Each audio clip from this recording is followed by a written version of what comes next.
Magandang gabi kapatid kaibigan, narito po akong muli ang inyong kaibigan si Brother Albert upang magbahagi ng salita ng Diyos sa gabing ito. Ang topic ko sa gabing ito ay pinamagatan ko na hindi matatawarang katotohanan patungkol sa kasiguraduhan ng kaligtasan,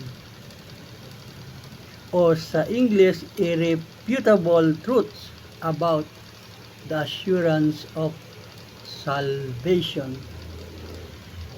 Kapatid kaibigan, iyan ang paksang ating tatalakayin sa gabi ito patungkol sa kaligtasan, kung paano ito'y mapangahawakan mo at ito'y mananatili sa iyo magpakailanman.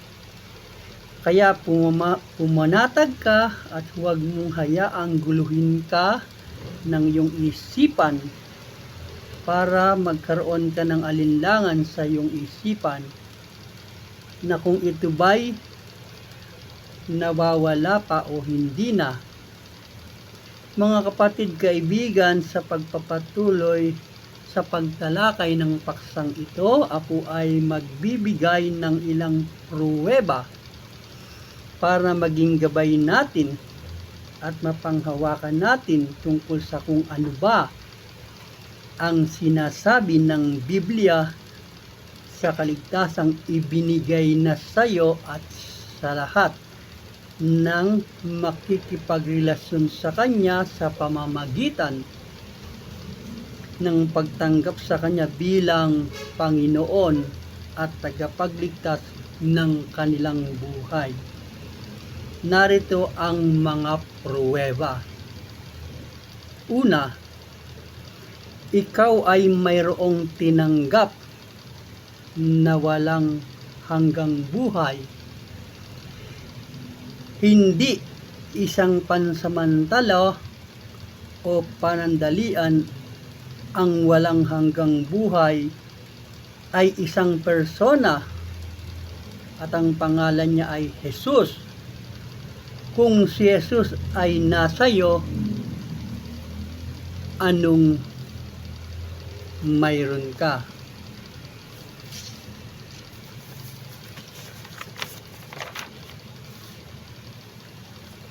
You have received eternal life, not a temporary or provisional one.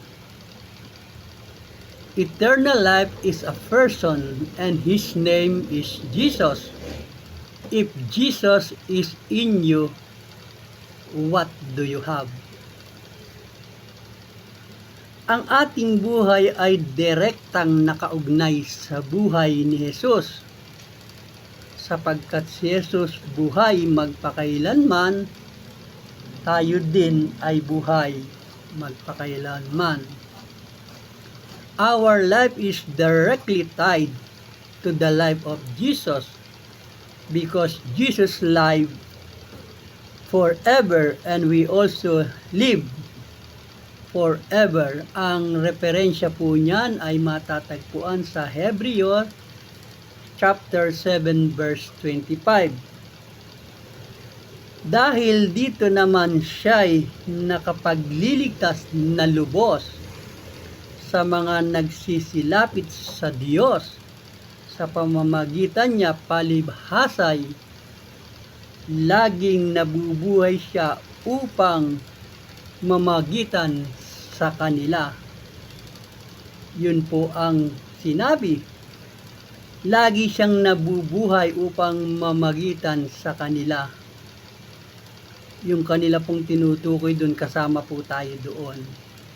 Kapatid kaibigan, dati tayo'y patay dahil sa kasalanan. Yan po ang sabi sa Efeso chapter 2 verse 1. Nung una'y patay kayo dahil sa inyong mga kasalanan, pero nung sumampalataya tayo, nakasama tayo sa resurrection ni Jesus. We are reborn spiritually. Hindi na tayo kailanman mamamatay spiritually. we are now spiritually alive, there is no need for revival. Pangalawa, birth is final. Once you are born again, you cannot be unborn. Kapatid, kaibigan, ang sabi sa 2 Corinthians chapter 5 verse 15 ay ganito, at siya'y namatay dahil sa lahat, upang ang nangabubuhay ay wag nang mabuhay pa sa kanyang sarili, kundi doon sa namatay dahil sa kanila na muling binuhay ng Diyos. Kung ikaw po ay namatay upang mabuhay, hindi para sa sarili, kundi doon sa namatay para sa iyo na muling binuhay. So kung totoong ikaw ay born again at totoong ikaw ay Kristiyano, dapat nakikita sa iyo ang mga gawain ng mga taong binago ni Kristo. At sa 2 Corinthians 5:17 ay nagsabi naman ng ganito, kaya kung ang sinuman ay na kay Kristo, siya'y bagong nilalang. Ang mga dating bagay nagsilipas na. Narito, sila'y pawang naging mga bago. Yun po ang magpapatunay na ang isang born again o isang Kristiyano ay dapat kakakitaan, sapagkat ang sabi po, ang mga dating bagay ay lumipas na, sila'y naging bagong nilalang. Ang mga dating bagay ay nagsilipas, narito sila'y pawang naging mga bago. Yan po ang sinabi.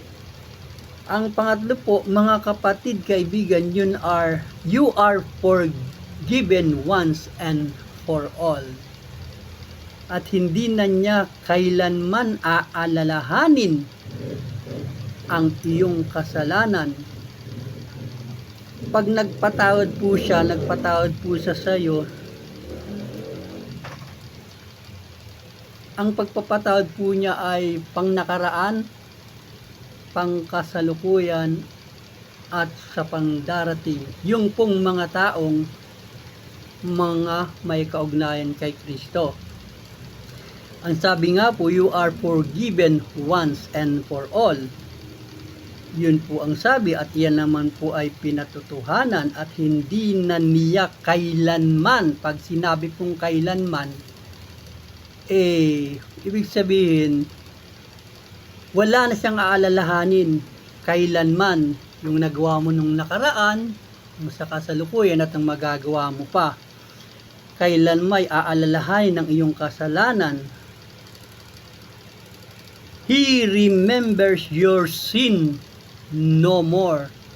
Hindi na po niya aalalahanin ang mga kasalanan mo.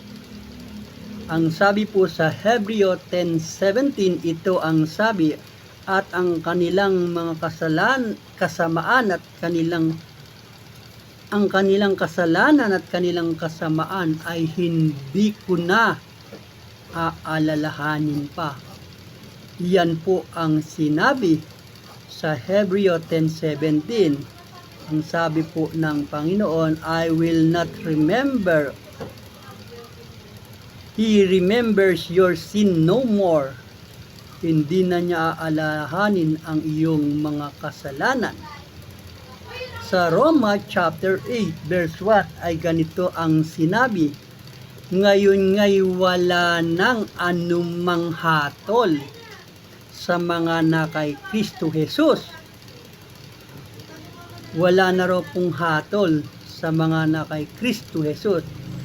Sa 2 Corinthians 5:21 ay ganito naman ang nasulat, yaong hindi nakakakilala ng kasalanan ay kanyang inaring may sala dahil sa atin upang tayo sa kanyang katuwiran ay maging matuwid sa harap ng Diyos. Kapatid, kaibigan, hindi tayo kailanman naging matuwid sa ating sarili sa paningin ng Diyos. Nagiging matuwid lang tayo, kapatid, kaibigan. Tandaan natin nang dahil kay Kristo ng ating kasalanan ay naipasa sa Kanya at ang katuwiran naman niya'y napunta sa atin, kaya tayo ay nagiging matuwid sa harap ng Ama, hindi dahil sa atin, kundi dahil sa Kanyang anak na si Kristo,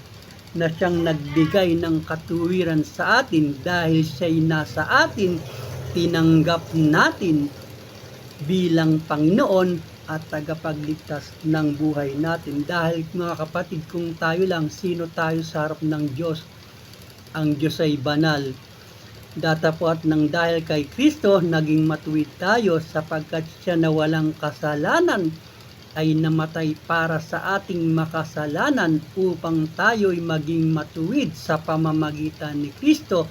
Nagiging matuwid tayo sa paningin ng Diyos. Alalahanin natin iyan, mga kapatid, kaibigan, at huwag nating ipagmayabang na tayo ay matuwid at gumagawa ng mabuti. Hindi po iyan tinatanggap ng Diyos. Tinatanggap lamang ng Diyos ang pagiging matuwid natin dahil si Kristong anak niya ang nakikita niya sa atin sa pagiging matuwid ng kanyang anak. Sa ganito nga po ang nasulat, na siyang hindi nakakilala ng kasalanan ay kanyang inaring may sala dahil sa atin, upang tayo sa kanyang katuwiran ay maging matuwid sa Diyos. Mga kapatid, kaibigan, sa pamamagitan ng kamatayan ni Kristo, He already paid the wages of sin. He already died, therefore He paid all the wages, no wage just left. Wala pong natirang hindi nabayaran, lahat po ay nabayaran noong si Kristo ay namatay sa krus ng Kalbaryo. Kaya kapatid, huwag ka nang magdalawang kaisipat, guluhin ng iyong kaisipat, magkaroon ng alinlangan sapagkat binayaran na ni Kristo at wala nang natira sa kanyang binigawang kamatayan. Ang lahat ay natubos, ang lahat ay nabayaran, fully paid 100%.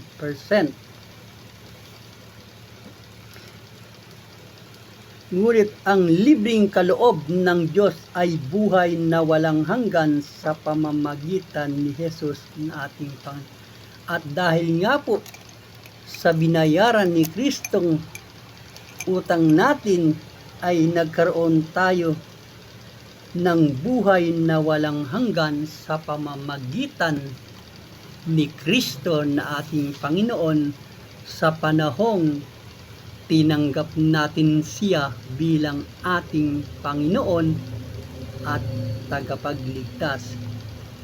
Ang pang-apat po, kapatid, kaibigan, tandaan mo at alalahanin na hindi tayo ang may hawak sa Diyos.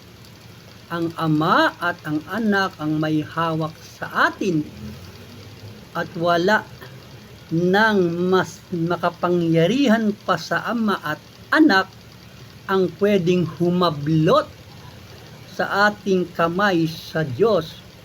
Yan po ang maliwanag na sinabi sa John 10, chapter 10, 28-29. At ganito ang sinabi, I give them eternal life, and they shall never perish, No one will snatch them out of my hand. Napakalinaw po ng pagkasabi ng Panginoon, binibigyan ko sila ng buhay na walang hanggan. Walang makakaagaw sino man sa aking mga kamay.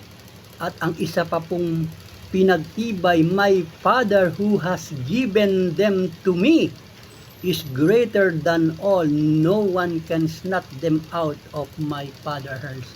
Ano po bang kapatid na assurance ang magbibigay sa iyo para magkaroon ka ng kapanatagan at mawala ang kalituhan sa kaisipan mong nawawala pa ba o hindi na ang kaligtasan, samantalang mismo na ang Panginoon ang nagsabing walang makakaagaw sa aking kamay, sa kanila, sa aking kamay. Gayong mas dakilang aking Ama na nagbigay sa akin, hindi sila maaagaw ninuman sa kamay ng aking Ama. Ang Diyos po mismo ang nagsabi nito. Ang sabi niya, I give them eternal life. Ang Diyos po ang nagbigay ng buhay. Yan po ang sabi. At ang panglima, kapatid kaibigan, ang Diyos ay hindi bigay bawi. Yan po ang tatandaan mo, kapatid. Ang Diyos ay hindi bigay bawi. Ang kaligtasan ay isang regalo. Hindi po ito pinagpaguran. Ala kang ginawa sa kaligtasan mo, kapatid kaibigan, para ito ay maingatan. Dahil hindi ka pa nga karapat-dapat, niregaluhan ka na eh. Hindi pa nga tayo karapat-dapat sa paningin ng Diyos. Makasalanan tayo. Baka nakalimutan natin nung namatay si Kristo sa atin, nung makasalanan pa tayo. Kaya wag natin sasabihin na kailangan nating pagsikapan na maging mabuti. Hindi ka pa mabuti, inibig ka na ng Diyos para sa kaalaman natin. Ano ang sabi? Ang Diyos ay binigay, hindi bigay bawi. Salvation is a gift. Libreng ibinigay ito sa atin. Sa iyo, nung tanggapin natin siya, nung tanggapin mo siya, libre itong ibinigay. Brother and friends, salvation is a gift. According to Ephesians chapter 2 verse 8 and 9 says, for my grace are you saved through faith, and that's not of yourself, it is the gift of God, not through your works, lest any man should boast. O, di po ba mga kapatid, regalo. Wala ka pang ginawa. Regalo nga eh. Ibinigay ang kaligtasang regalo. Ito'y hindi dahil sa gumawa tayo ng mabuti. At ito, kapatid kaibigan, ay hindi sa pamamagitan ng ating mabuti. Para ano? Para nga daw po tayo hindi makapagmayabang at masabi natin sa Diyos, oy, naligtas ako dahil ako'y nagsumikap, gumawa ng mabuti. Ang sabi, hindi ito sa inyong sarili, ito'y regalo, kaloob ng Diyos, libre, para wag tayong magyabang sa harap ng Diyos. Yan po ang malinaw na sinasabi sa Efeso chapter 2 verse 8 and 9. Any man should boast, para sino man ay huwag magyabang. Brother and friends, our God is not a man that change his mind. O yun pa po ang pinakamagandang mapanghawakan natin sa Diyos. Our God is not a man that change his mind. Hindi po siya nagbabago ng isip. Hindi po kagaya ng kaisipan ng tao, hindi mo panghawakan. Whatever he say, he will do. Pag sinabi niya, gagawin niya. Hindi po siya yung bawi-bawi na katulad ng tao, bago-bago ng isip. Oo ngayon, mamaya hindi na. Nangako ngayon, mamaya hindi na. Hindi po ganun ang Diyos natin. Pag sinabi niya, gagawin niya. Dahil hindi po siya Diyos na pabago-bago ng isip kagaya ng tao. At ang Diyos na hindi gaya ng tao na nagsisinungaling, ni anak ng tao na nagsisisi. Ang tao po kasi sinungaling eh. Sinabi niya tapos maya-maya hindi naman niya gagawin. Hindi po ganoon ang Diyos natin. Pag sinabi po niya, mapanghahawakan natin yon. Dahil siya po hindi Diyos na sinungaling. na kagaya nating mga tao. Ano po ang sabi sa Numbers chapter 23 verse 19? Ang Diyos ay hindi tao na nagsisinungaling, ni anak ng tao na magsisisi. Sinabi ba niya at hindi niya gagawin? O sinalita ba niya at hindi niya isasagawa? Hindi po. Pag sinabi po ng Diyos gagawin niya, isasagawa po niya. Sinabi niyang iniligtas kita, ililigtas kita. Sinabi niyang walang makakaagaw sa aking kamay. Sino man sa inyo walang makakaagaw sa aking kamay, walang makakaagaw sa aking kamay ng Ama. Gagawin po niya yun. Sinabi po niya yun. Sabi nga po, hindi siya sinungaling, hindi siya kagaya ng tang bago ng isip. Maya-maya, oo, maya-maya, hindi po ganun ng Diyos. Pag sinabi po niya, gagawin niya, tutuparin po niya yon. Kaya ano pong magbibigay sa ating kagulamihanan para magkaroon ng alinlangan at magbago-bago ng isipan na maya-maya ligtas, bukas hindi ligtas, mamaya ligtas, bukas hindi ligtas. Hindi po ganun ang Diyos. Pag sinabi po niya, gagawin niya. Ang isa po, ang hirap kasi sa ating mga tao, sinasabi nga po natin, ang sabi nga po dun sa kaninang sinabi ko, ang Diyos pong may hawak sa atin, hindi tayo may hawak sa Diyos. Kung tayo pong may hawak sa Diyos, possible pong mangyari yon. Ang Diyos po ang may hawak, siya na pong magsabing walang makakaagaw sa Kanya, walang makakagaw sa Ama. Ang sabi ng po sa salita, ang Diyos ay hindi sinungaling. Dito po sa Numbers 23, hindi siya sinungaling. Sinabi ba niya, hindi niya gagawin. Pag sinabi niya, isasagawa niya, gagawin niya. Kaya mapanghahawakan po natin. Pag ang Diyos ang nagsabit, nagsalita, mapanghahawakan natin.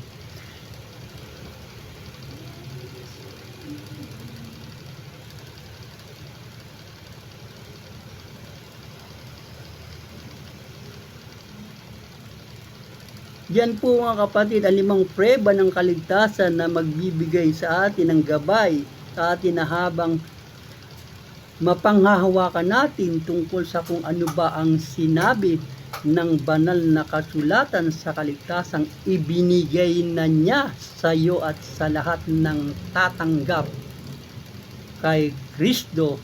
Ang una po, you have received eternal life, not a temporary or provisional one. Pag ibinigay po niya, lifetime po yon, hindi na po niya babawiin yon. Kung sasabihin naman po na dapat ingatan, ang Diyos nga pong may hawak Hindi naman tayong mahawak sa Diyos. Ang Diyos, siya rin ang nagsabi na hindi kayo maagaw ninyo man. Yung sabi po sa number, ang Diyos ay hindi sinungaling. Hindi siya kagaya ng kaisipan ng pabago-bago. Ang oo niya, mamaya hindi na. Pag sinabi niya, isasagawa niya, gagawin po niya yon. Kaya, ang tinanggap po nating buhay na walang hanggan, hindi po yan temporary o provisional. Lifetime po yon.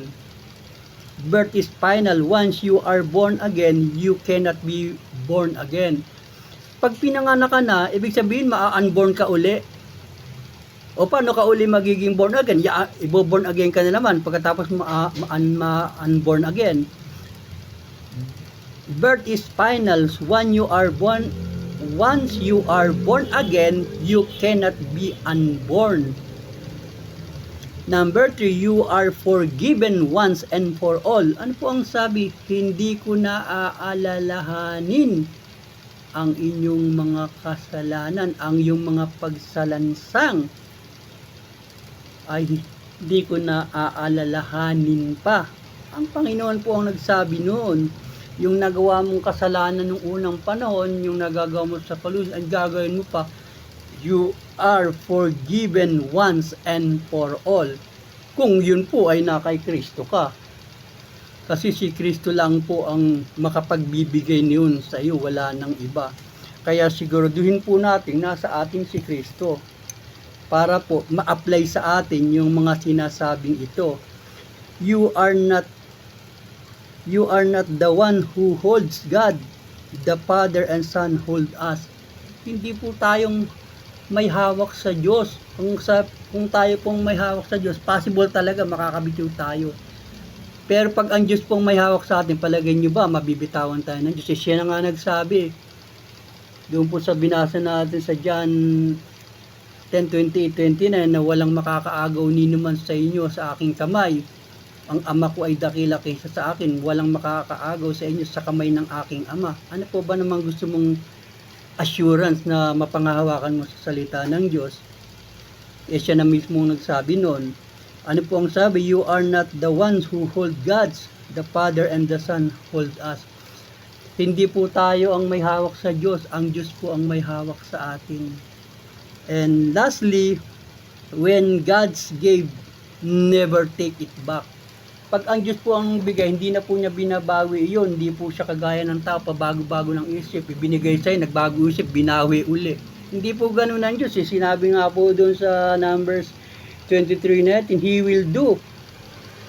Sabi, at hindi ito tao nagsisinungaling, ni anak ng tao na magsisi. Sinabi ba niya na hindi niya gagawin, o sinalita ba niya na hindi niya isasagawa? Isasagawa po niya yun, sinabi po niya yun, hindi siya sinungaling, gagawin po niya yun. Kaya mga kapatid, kaibigan, kung nagkakaroon man tayo ng alalahanin at alinlangan na nawawala pa ba o hindi na, alalahanin natin itong mga binigay na gabay o referensya. You have received eternal life, not a temporary. Ang ibinigay po ng Diyos sa inyong buhay ay pangwalang hanggan, hindi po pansamantala.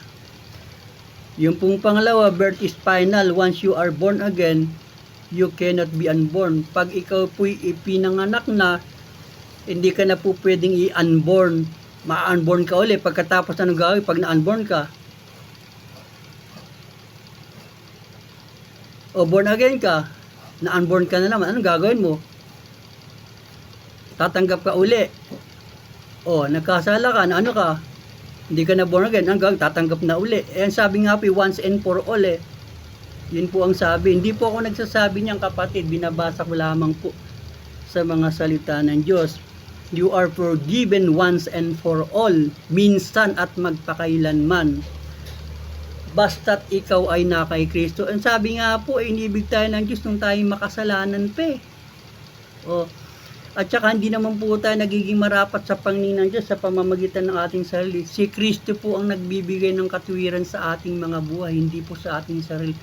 Ang tinitingnan po ng Diyos sa atin, yung anak niyang nasa atin, hindi po tayo. Kung tayo lang po, sino ba tayo sa harap ng Diyos? Nagiging matuwid lamang po't katanggap-tanggap tayo sa Diyos dahil kay Kristo na walang kasalanan, na inaring makasalanan para sa lahat ng taong sa Kanya tatanggap ay sasampalataya, ay magbibigay ng katuwiran sa paningin ng Diyos dahil kay Kristo, hindi dahil sa atin. At yung number 4, you are not the ones who hold God's, the Father and Son holders. Hindi po tayo ang may hawak sa Diyos. Ang Diyos po ang may hawak sa atin. At siya naman po mismo ang nagsabi sa kanyang salita. Hindi kayo maaagaw ni numan. Sabi po niya yon. Doon po sa John, binasa ko lang po yun. Hindi po ako nag-invento nun. Ni numan sa aking mga kamay, I give them eternal life. Yun po ang sabi. Sa John 10:29, I give them eternal life and they shall never perish. No one will snatch them out of my hand. Ano pa po ba namang assurance ang mahahanapin mo sa sinabi ng Panginoon? O, nagbigay po ng buhay na walang hanggan para hindi mapahamak. No one snatch them out of my hands. Ang isa pa po, my Father who has given them to me is greater than all. No one can snatch them out on my Father's Son. Tumutukoy naman po doon na sa talatang iyon, yun nga pong binasa sa Numbers na 23:19 na ang tao ay nagsisisi. Ang tao ay nagsisinungaling. Ang Diyos po natin ay hindi nagsisinungaling. Ang Diyos po natin ay ito to. Sinabi ba niya at hindi niya gagawin? Sinalita ba niya at hindi niya isasagawa? Pag sinabi po niya, gagawin po niya yon. Pag sinalita po niya, isasagawa po niya yon. Sinabi po niya yon na walang makakaagaw sa atin sa kanyang mga kamay. At sinabi rin po na walang makakagaw sa atin sa kamay ng kanyang ama. Gagawin po niya yun. Sinabi po niya yun eh. Hindi naman tayong nagsabi, sinabi niyo. Ano po ang sabi? Sinabi ba niya at hindi niya isagawin? O sinalita ba niya at hindi niya isasagawa? Ano po sa palagay niyo? Isasagawa po ba ng Panginoon? Gagawin po ba ng Panginoon? Siyempre, gagawin po niya yun dahil hindi po siya sinungaling na Diyos. Pag sinabi niya, gagawin niya. Hindi po siya nagsisinungaling, nakagaya ng taong pabago-bago ng isip. When God gives, never takes back. Pag nagbigay ang Diyos, hindi na niya babawiin yon. Binigay na po niya yon. Kaya mga kapatid, sana po nakatulong sa inyo sa gabing ito ang pag-aaral nating tinalakay sa gabing ito na pinamagatan ko na hindi matatawarang katotohanan patungkol sa kasiguraduhan ng kaligtasan, or sa English, irrefutable truths about the assurance of salvation. Yan po mga kapatid ang tinalakay nating topic sa gabi ito. Sana kapatid naunawaan at naintindihan natin ang mga sinabi at sanalita ng Biblia mismo galing sa Diyos, ang mga pangako at mga salitang maaari at pwede nating panghawakan para mapawi ang ating mga agam-agam sa ating puso at isipan na kung ang kaligtasan ba'y nananatili pa o mawawala pa. Salamat pa kapatid sa maikling oras ng pagsama sa akin sa pagtalakay sa gabing ito.